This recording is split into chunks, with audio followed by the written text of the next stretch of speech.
Up next on LTV, Discography is back for Season 5 with a new host, and we covered the recent deployment of the National Guard to Washington, D.C. And me, Aiden Hughes, to see what the lows of tonight are going to be. All that and more, Lion TV starts now. Good morning, Cersei High School. I'm Kaya Fortune. And I'm Jayla Chase. We hope you've had a wonderful Wednesday, Cersei. Let's start with some morning announcements. SHS, along with the White County Health Department, will host their annual flu vaccination clinic on Friday, November 14th. Students' packets were sent home last week to participate in this free clinic. Students should return required paperwork by November 7th. Seniors, the deadline to order your senior yearbook ads is December 31st. Email Ms. Cook with any questions at ccook@cerseischools.org. For students taking college classes through ASU BB, completed registration forms are due to the counselor's office by Thursday, November 20th. Online classes sometimes fill up quickly. The sooner you turn in the forms, the better your chances of getting the classes you want. If you have signed up to go to a college preview day at the University of Arkansas, Little Rock, ASU BB, or Harding University, please turn in your parents' permission forms to the counselor's office. All permission forms must have a parent signature regardless of the student age. The deadline to sign up and turn in permission forms for all college preview days is today at noon. If you remember from last year, we had a segment called Discography that focused on the music of popular artists. We all thought that Discog was done for good, however we were wrong. Discog is back, now being hosted by David Hodges and Aiden Denson. I'm excited to see what they have in store for us in Season 5.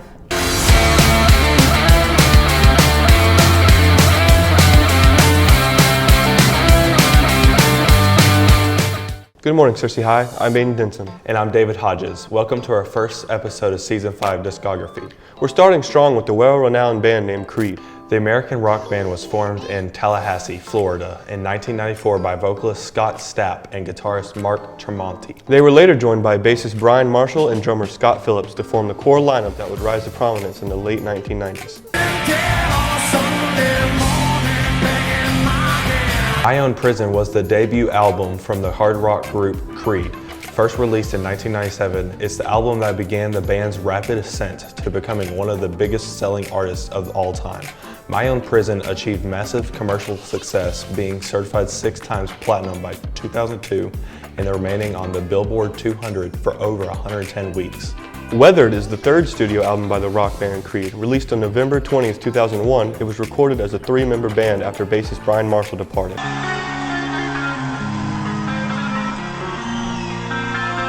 Tracks like Torn, What's This Life For, and One became rock hits and received high rotation on MTV, propelling the band to fame. One was their crossover hit, reaching the Billboard 100 chart. Unfortunately, conflict between the band members led to a disbandment, but the resurgence of 90s music, their songs' viral popularity on platforms like TikTok, and the success of their Summer of '99 cruise created a demand for the band to return, as many fans, both older ones who grew up with them and new fans, were eager to experience the band's music live. Due to demand from the fans, Creed gave us a Summer of '99 tour, which began in July 2024 and has extended into 2025 with additional dates. It's a reunion tour that features the band playing along with artists like Mammoth and Three Doors Down.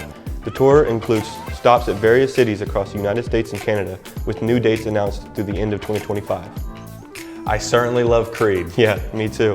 I actually attended one of their shows last year. It was awesome. Why don't we ask around to see what the other students think? So, one of my favorite Creed songs has to be Higher. I listen to it all the time. My favorite Creed song is definitely got to be Pity for a Dime. It seems we aren't the only ones. Thank you for tuning in, Cersei. I'm Aiden Denson. And I'm David Hodges. Back to the news desk. Thanks, guys. Looks like I'll be listening to some Creed on the way home today.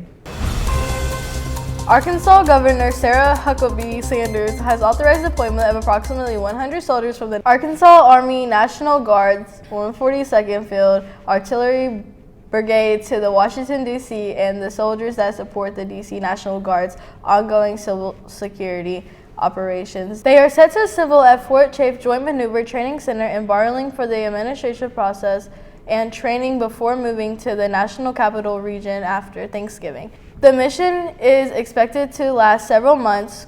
Quote, Arkansas Guardsmen are there when we need them, said Sanders. I have no doubt in this mission that they will show the same skill and discipline that makes them such valuable public servants. She expressed gratitude to the Guardsmen, their families, and President Trump for efforts to address the crime. Vermont Towns draws Beetlejuice fans to iconic horror movie site. For nearly 40 years, a tiny town in Vermont has attracted hordes of Beetlejuice fans eager to visit where the whimsical horror movie's most famous scenes were filmed.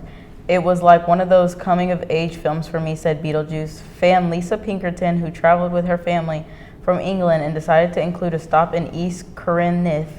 It brings back all those memories of watching it with friends at the time. It's nice to put it all into place and see the sort of Hollywood magic that happens.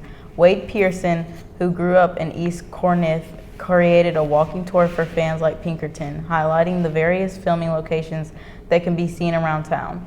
Because some of the scenes incorporated a bit of movie magic, Pearson's roughly 10-minute self-guided tour helps enthusiasts visualize the film iconic sets with the use of large signs featuring screenshots from the films. Moments before Shabbat, dozens of border police and the IDF forces raided 2 homesteads in Samara and the Harbin Hills, evicted the residents by force, arrested some of them, and confiscated the homesteads. Equipment in the Harbin Hills, Israel forces carried out another eviction, arrested 2 of them, confiscated the security vehicle on site without any justification, and attempted to seize a flock of sheep.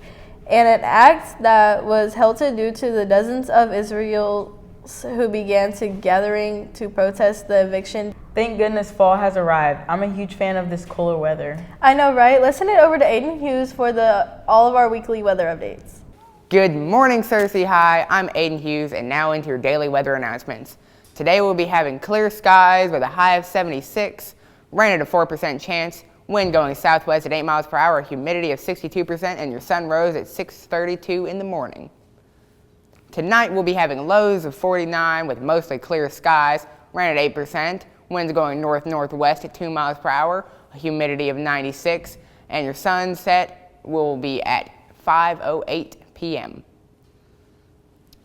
The last 7-day average is a high of 69 and a low of 35. Monthly average precipitation at 4.77, and your month-to-date of rain is 0.10 inches.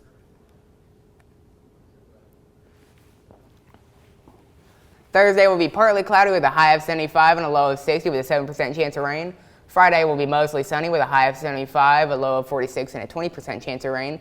Saturday will be partly cloudy with a high of 73, a low of 47, and an 18% chance of rain. Sunday will be sunny with a high of 61 and a low of 35 and a 1% chance of rain. And Monday will be sunny with a high of 53 and a low of 35 and a 1% chance of rain. Looks like it's finally cooling around down here. Back to y'all at the news desk. Thanks, Aiden. Yeah, I'm glad it's starting to cool down. I'm starving. Do you know what's for lunch today, Jayla? I do. Today for lunch we'll be having barbecue chicken, chicken parmesan pizza, beefy enchiladas, spicy chicken sandwich, Santa Fe turkey and cheddar wrap, fresh whole fruit, and milk. Yum, that sounds delicious. Make sure you thank our lunch ladies for all that they do for us here at SHS. Our football team played a really intense game last Friday. Yeah, I heard. Let's send it over to Bo Bramlett for all of our sports updates.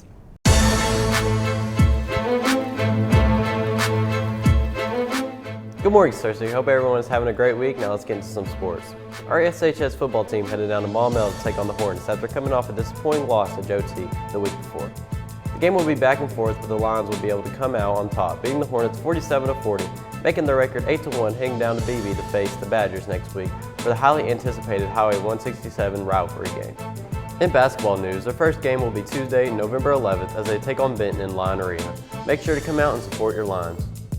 In national news, Arkansas Razorbacks men's basketball will kick off their season facing Southern University at home in Bud Walton Arena.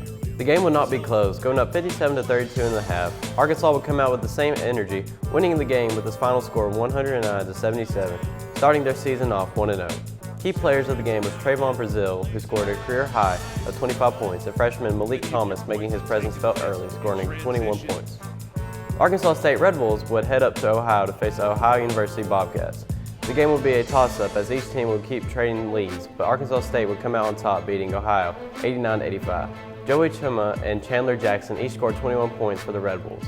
Ohio's Aiden Headway led the Bobcats with a career-high 28 points, but it wasn't enough to overcome a second-half surge from the Arkansas State Red Wolves. Los Angeles Dodgers won their second straight World Series on Saturday night, defeating the Toronto Blue Jays 5-4 in 11 innings in Game 7 at Rogers Central. Toronto got off to a fast start. Bo Bichette hit a 3-run home run off Shohei Ohtani in the first inning, giving the Blue Jays an early 3-0 lead. Ohtani settled in afterward, finishing the 6 innings pitched, allowed 4 runs, 3 earned on 7 hits with 8 strikeouts. The Dodgers began their comeback in the 4th. Freddie Freeman hit a sacrifice fly to put LA on the board, and Mookie Betts added another in the 6th to cut the deficit to 3-2. Andres Ramirez RBI double in the bottom of the 6th extended Toronto's lead to 4-2. Max Muncy homered in the 8th to make it 4-3, setting up a dramatic 9th inning. With 1 out, pinch hitter Miguel Rojas hit a solo home run off of closer Jordan Romano, who tied the game at 4-4 and forced extras. On top of the 11th, Will Smith delivered the decisive blow, a solo homer to left off Trevor Richards that gave Los Angeles a 5-4 lead. Yoshinobu Yamamoto, pitching on the short rest, came into close out the game. He recorded the final 3 outs, straining the tying run on second base. Yamamoto was named World Series MVP after going 3-0 in the series with a 1.72 ERA across 15.2 innings.